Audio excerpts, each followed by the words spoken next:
Assalamualaikum warahmatullahi wabarakatuh. Om Swastiastu, Namo Buddhaya, Salam Kebajikan. First of all, let me introduce myself. My name is Fayza Rayyani Zahra, and I'm from SMA Negeri 3 Malang. Today, I want to tell you a storytelling about feminism titled Women Who Lead, Read. Thank you. I hope you enjoy my performance. Hoo-hoo! Hello! We are Sirens. They both as they introduce themselves. They are Siren, a girl group that is popular these days because of their new single, the latest single that they released. Their songs are incredibly popular, and on the TokTok app, it has even becoming a trend among idols.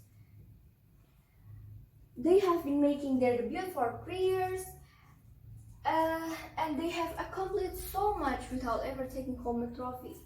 But that was all in the past. Now they won 3 times during this promotion week. Siren was so appreciative of their fans' unwavering support. Siren itself consists of 3 members. The first one, the oldest and also the leader, Finka. Sarah, the visual and face of the group, and last but not least, the youngest, who's also the tallest among the 3, Laura. Today, they have an interview coming up on their schedule. They prepared themselves well to answer the questions that the variety show staff have gave them. Although it could appear to the audience like they are responding to the questions impromptu, but it's actually scripted. This is an idol's way of life. What you see on the televisions is not necessarily what takes place in reality. Don't believe anything you haven't actually seen. Later in that waiting room, they're going to ask us about what book we read. Isn't this too much information? Laura stated, being objective to the interviewer's questions. Hearing the younger complaints, the oldest couldn't help but say, "But I think our fans are going to love it. It is our job to influence them, right, Sarah?" Sarah's brown eyes turned to Finka.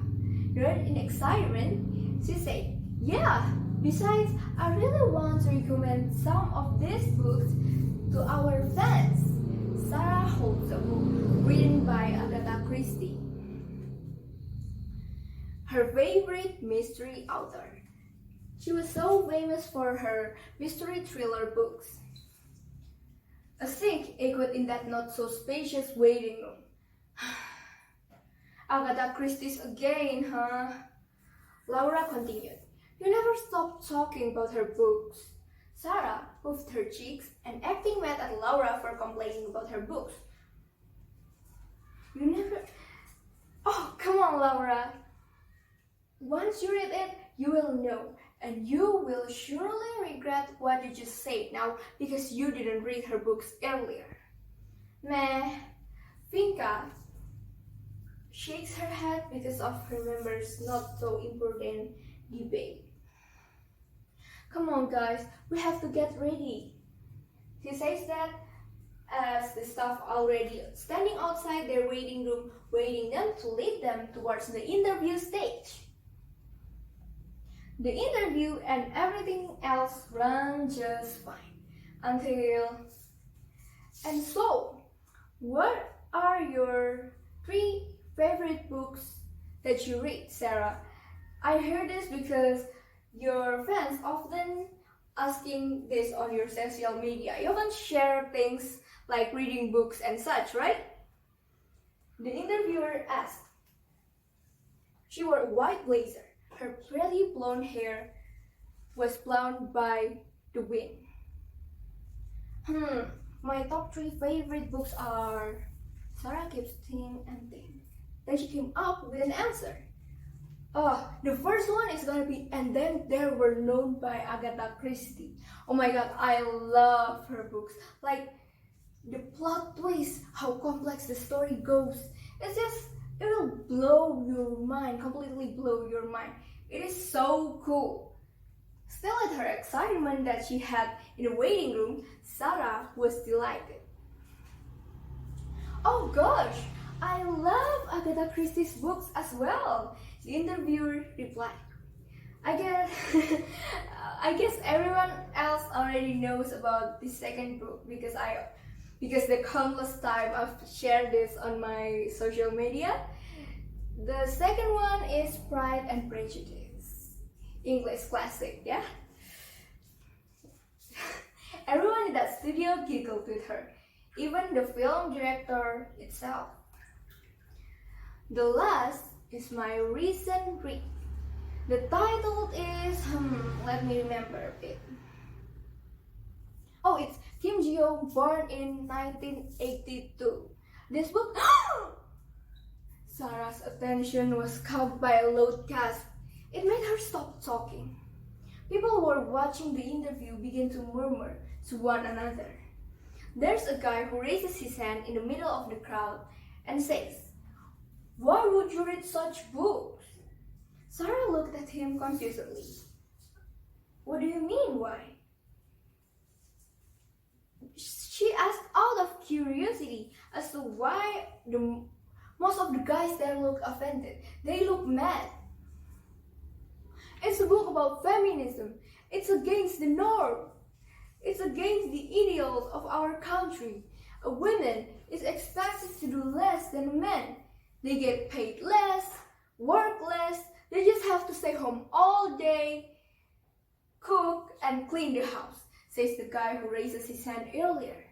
"They can't lead, they can't win. Women are weak. They will always be out-muscled by a man. That is how nature works," he continues. What?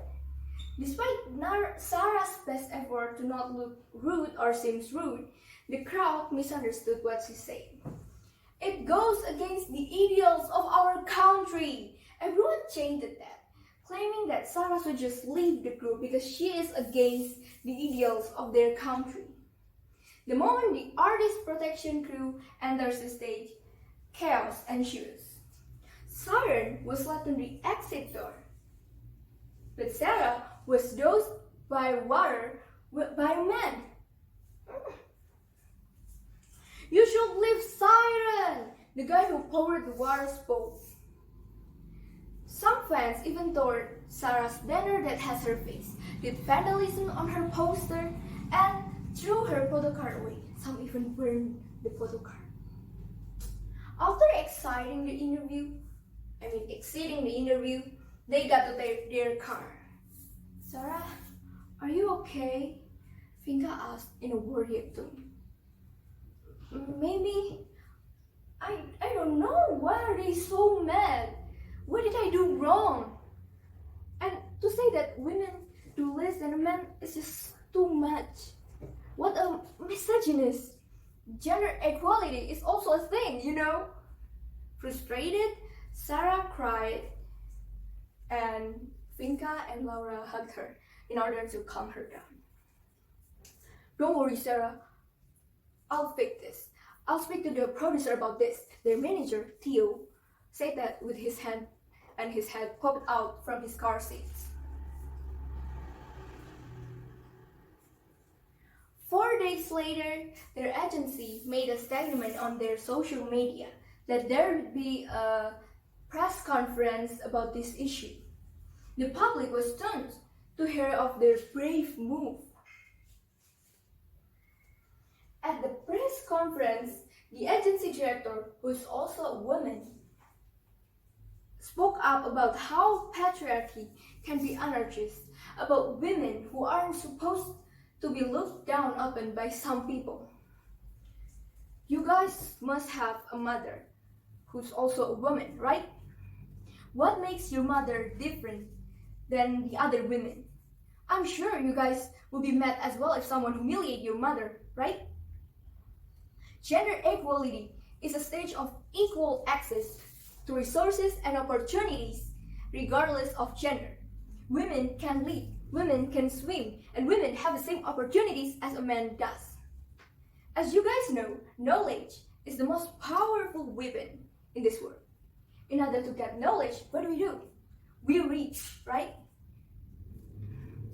Zahra read because she wanted to get knowledge, to open her mind.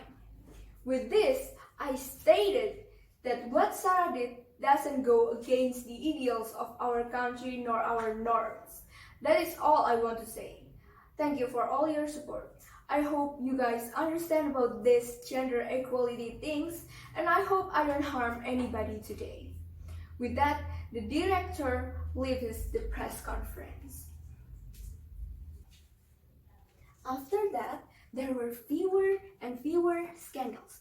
The public was amazed by the director's words, and they started to speak up about the real norms and their country's patriarchy, which is unfair to women.